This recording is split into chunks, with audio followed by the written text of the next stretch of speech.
Hi mga mi, another day, another vlog na naman nga. Dali-dali nga ako naglalakad dyan papunta dun sa kubo kasi kukuhain ko yung mga gamit namin.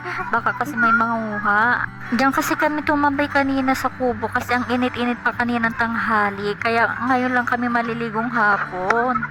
At ayan na nga, inaayos ko na nga yung mga laruan at gamit namin dala kanina. At ayan na nga, bitbit ko na nga yung mga gamit namin papunta sa nililiguan namin. At nauna na nga yung dalawang bata dyan naligo, kasama niya si kuya niya Arnel, anak ng ninong ng panganay ko. At ayan, binaba ko na pala yung gamit namin dyan. Alamis.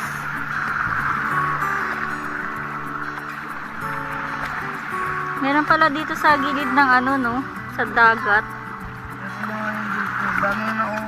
Kaya nga eh. At habang naliligo pala kami sa tabing dagat, naghukay kami ng mga alamis para na mamalibang kami sa pagligo namin. Ang alamis pala dito sa amin na kung tawagin ay halaan. Masarap din pala itong ulamin mga mima, lalo pag sinabawan. At pwede na dito pulutan sa inuman. At gustong gusto nga ito ng partner ko lalo sa inuman.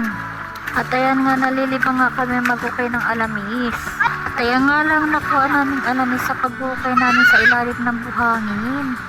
Tiyaga ka lang talaga maghukay sa ilalim ng buhangin para makarami ka. Ika nga, pa may tiyaga, may nilaga. At ayan nga, sinabihan ko nga silang tumigil na maghukay kasi nga baka lamigin mo kami kasi hapon na. At dito ko na din pala tinatapos ang aking vlog. Bye!